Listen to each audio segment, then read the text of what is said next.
Okay, our beloveds, so today we're going to repeat a message that we have stated before, but in a different flavor. Boo. How much did that scare you? When you step outside of the cycle of abuse, what used to terrify you no longer does. It's that simple. When you have been impregnated with thoughts that are not yours but are from your abuser, it becomes your thought system because it has been proven to be true. So we will now begin with the energetic explanation of what abuse is. So, first and foremost, it is control, based or rooted in fear. Because a fearful person does not trust in the universe to meet their needs. And when the outside world fails to meet your needs, you have this instinctual survival technique to shut down your reliance upon those around you, and you begin to control everything around you yourself through manipulative tactics, controlling tactics, cruel tactics, hurtful tactics, mean tactics, abusive tactics, threatening tactics, deathly tactics. You understand what we're getting at. But we want to really, truly impress upon you how this abusive behavior is rooted in fear. And in order to create any sense of order in their world, they have almost an OCD-like need or experience to control everything around them. So while the abuse is horrific in nature, it is rooted, believe it or not, in an attempt to create safety within the abuser's construct.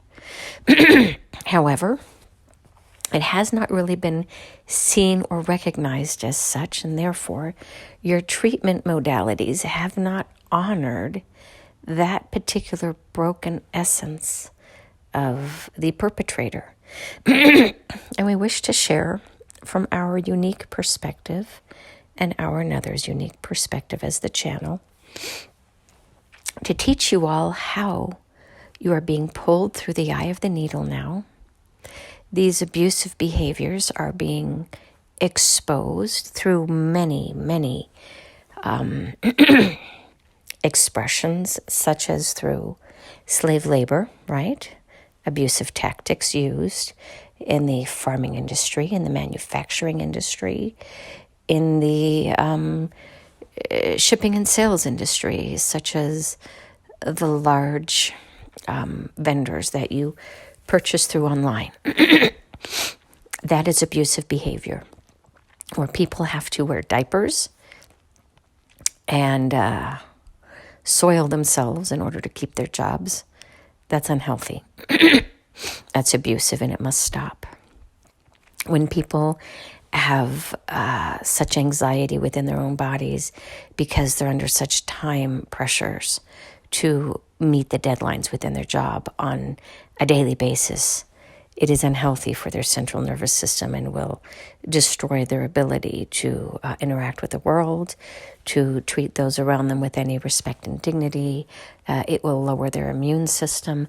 It will begin to express as chronic diseases. So there is a ripple effect from abusive behavior when you are the victim. But we need you to understand how incessant this need is for the abuser. This is a different form of OCD, where instead of lining the cans up to face forward in alphabetical order or whatever order creates safety within the mind of the individual. The perpetrator who abuses somebody, at the core, as you understand, is just a very wounded individual. But the way to help them to heal is by addressing that piece of creating order in their life. And it is through self-soothing techniques, such as havening. Another has shared on this in the past. Havening, believe it or not, is where you self-soothe your body like a parent, ideally, would soothe you by stroking you and touching you and nurturing you through physical intimacy of caressing, kissing, and letting you know that you are safe and cared for and loved. So for those who have not done it in their childhood and who have not received it in their childhood, a self-havening actually, believe it or not, helps to reset some of the central nervous system so that those gaps from their childhood are being re-imprinted through their own self-care. And by creating that self-care method, you restrict some of the need on their part to control the outer environment around them, creating a sense of safety and security within their body, within their central nervous system, within their polyvagal autonomic system is where the healing lies for these abusers. These modalities where you help them to manage their emotional regulation is critical and key, because in the moment of a heated explosion, they are taught to sit, not react, process, and then respond. It's a whole different way of behaving during times of conflict. But this is what you all have not really explored yet, and that is self-havening as an expression of self-love to overcome your blockages from your childhood.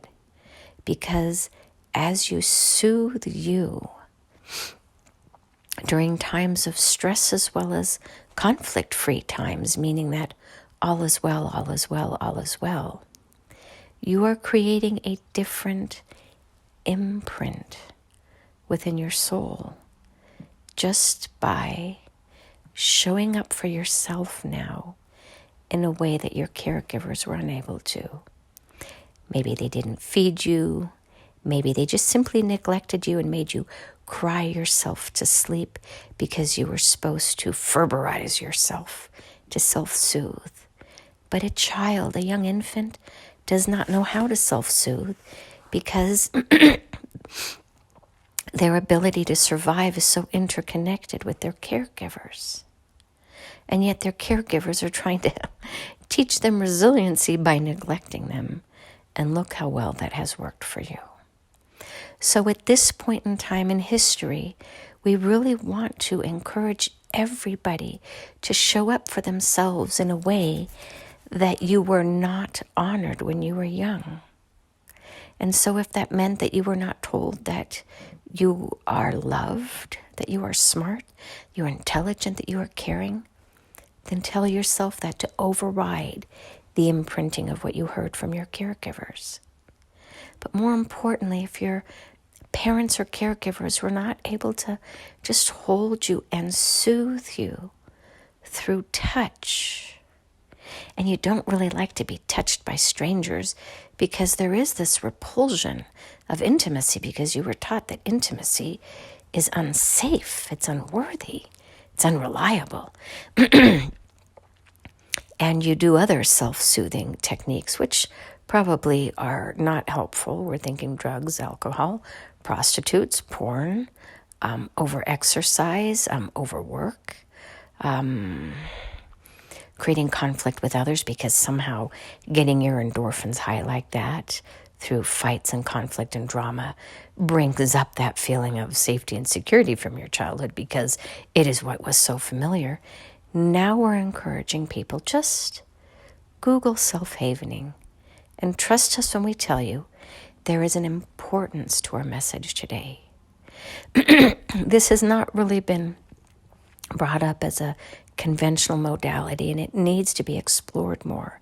But we encourage those of you who are abusers or who have abusive tendencies, of violent outbursts, of cringing when you're being held accountable for your past actions, whatever it is, try the self-havening. And the more often you can do it, the more you will reset or reestablish a safe central nervous system whereby you feel tenderly touched, lovingly touched, appreciatively touched, caringly touched, and exhaustively touched. If you could, for example, stroke yourself like that every day, all day long, for 3 weeks, much of your trauma would be restored because it would reset that polyvagal central nervous system. It runs throughout your whole body, but keep in mind that your skin is the biggest organ. So you could one day stroke on your arms, the next day stroke on your legs, the next day on your inner thigh, the next day on your belly, the next day on your butt cheeks, the next day on your hips, the next day on your neck, and that, so sensual and sensitive area on the back or side of your neck. Then do your scalp, then do your ears, then do your face. Find something that would allow you to do it on your back, because who doesn't like back tickles or scratches that are sensuous and soft versus long nails that are intended to create pain, right? Find your body's natural way of responding to touch. Find what works for you and what doesn't. Find those areas where it feels good and avoid those areas where it doesn't, because there's a negative response system.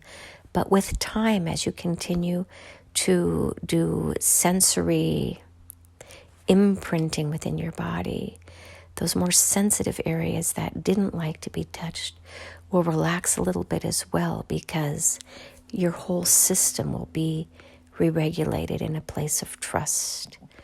And famine meaning that you've been starved of this, and that famine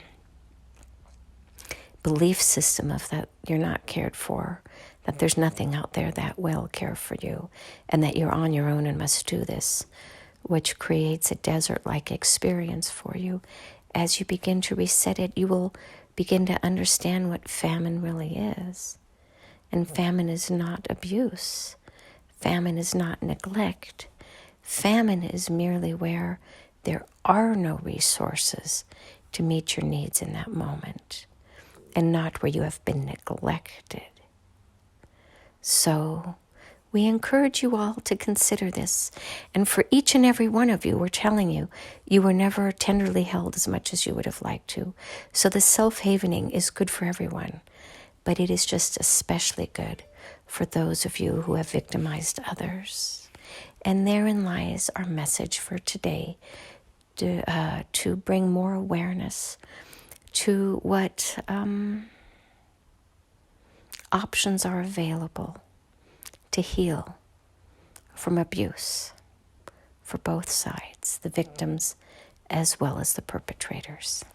It is both sides that need to heal and be healed in order to move successfully through the eye of the needle at this time, as we move from the patriarchy into the time of the divine feminine. And so it is. Namaste.